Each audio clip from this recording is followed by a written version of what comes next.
They're part of the larger globalist elite that wants to transform us into sedated sheep.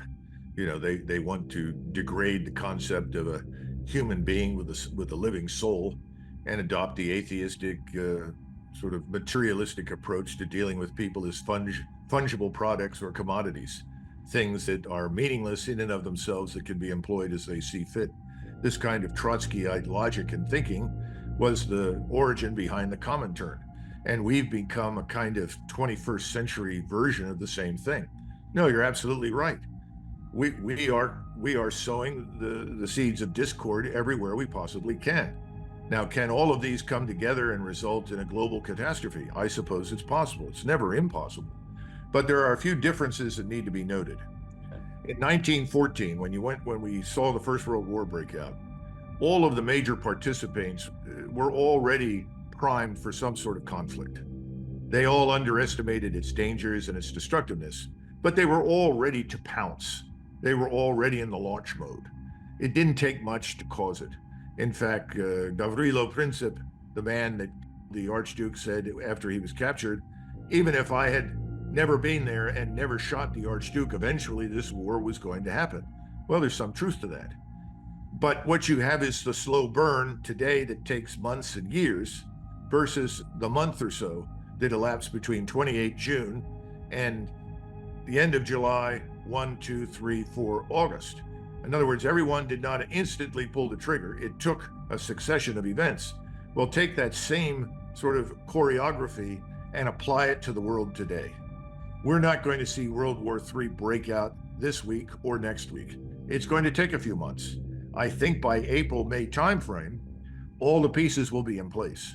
And whoever is not involved in the region or externally will become involved. Remember, Russia is closely aligned with Iran. The Russians are not going to allow Iran to be destroyed. By the way, if Turkey entered this fight, the Russians would not allow Turkey to be destroyed. The interesting thing is that Russia and China seem to be very concerned about preserving the international system. We seem hell-bent to destroy it. And yet we're the people that talk about, the rule-based order. What rules? Whatever we say is the rule. Whatever we say, you do. That's all. It's all hypocritical nonsense. It's meaningless nonsense. It's a facade. We're not even enforcing our own laws inside the United States. We're rewarding criminals for their criminal behavior. We're putting policemen in jail. Policemen are afraid to enforce the law. We won't defend our borders. We now have a president who wants to commit federal forces against Texas and anyone else that challenges the right of his party, his administration, the swamp, just put it all together, to open our borders and flood us with millions of people that we did not invite, we can't use, we can't assimilate, we can't put to work. And everybody talks about, well, our economy's growing.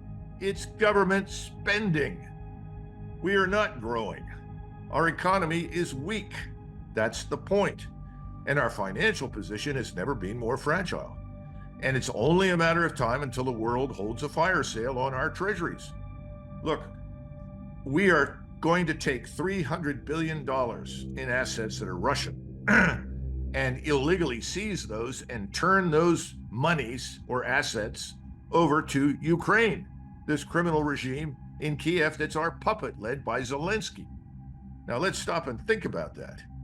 If you watch this, if you're India, if you're China, if you're Saudi Arabia, pick your country, Brazil, Argentina, anywhere. Why would you want to hold U.S. treasuries? How do you know the rug's not going to be pulled out from under you the way we are pulling it out from under Russia? They're going to start offloading our treasuries. And remember, most of these were purchased when they were at 0% interest. So these things are of very little value to them anymore. It's a losing proposition. But that cascading effect overseas is also going to be felt here because our banks own the same toxic treasuries that are now have no real value. They are a burden, not an asset, but they can't sell them.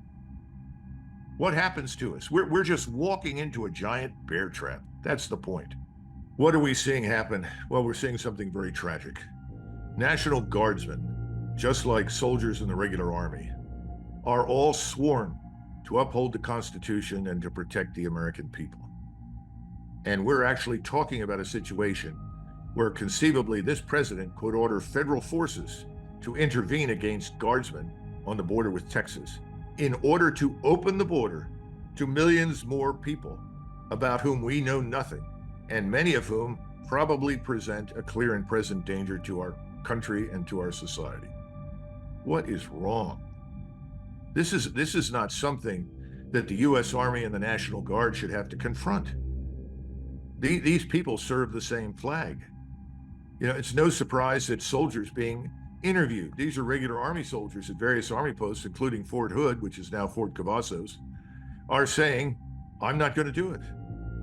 I agree with the National Guard. We should protect the country. Some of them have said, well, I'll go over to the Guard. Well, that's punishable under the Uniform Code of Military Justice. It would be very sad if something like that happened and we were prosecuting soldiers who have sworn to protect the country for not committing treason. Because arguably, when you look at what this administration is being done, it looks increasingly a lot like treason. Why would you subject your country to this? It doesn't make any sense. Why would you subject your people to this? I was talking to some people recently that had lost their jobs. It's a bad economy, but in some cases, these people had lost their jobs because their jobs had gone to illegals.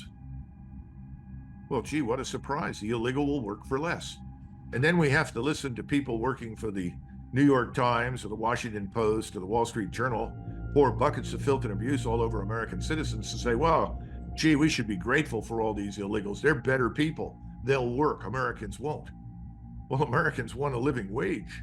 Don't they deserve it? But unfortunately, the American people are an afterthought. And oh, by the way, we need to bomb Iran. Insane. Makes no sense whatsoever. Is the United States militarily prepared, naval, air, ground, to wage an invasion of Iran?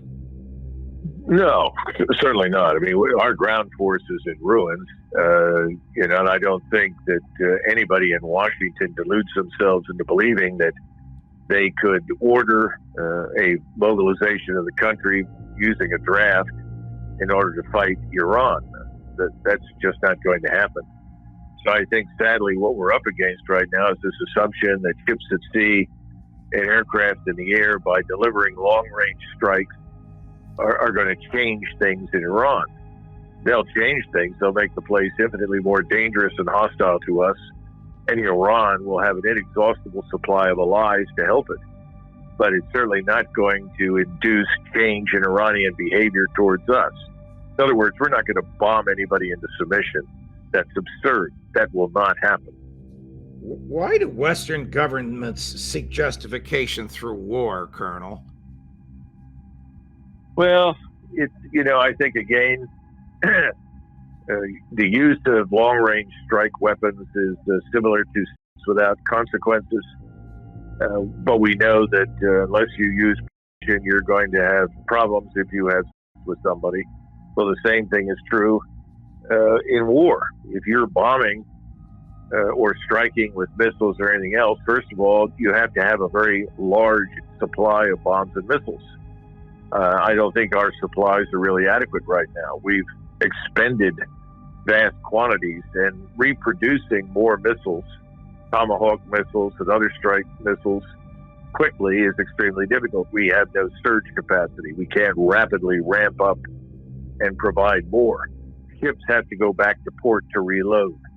Submarines do not, at least not for a while, because they tend to carry more, but eventually they too will have to go to a protected port facility to reload. So you can't sustain this kind of damage for a long time without having to pause.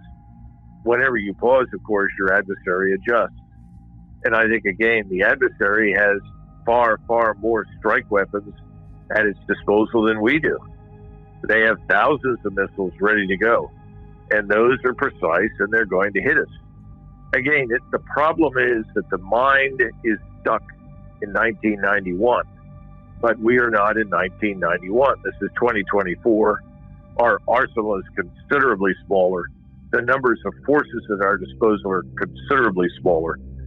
And as a result, this is not going to go well for us.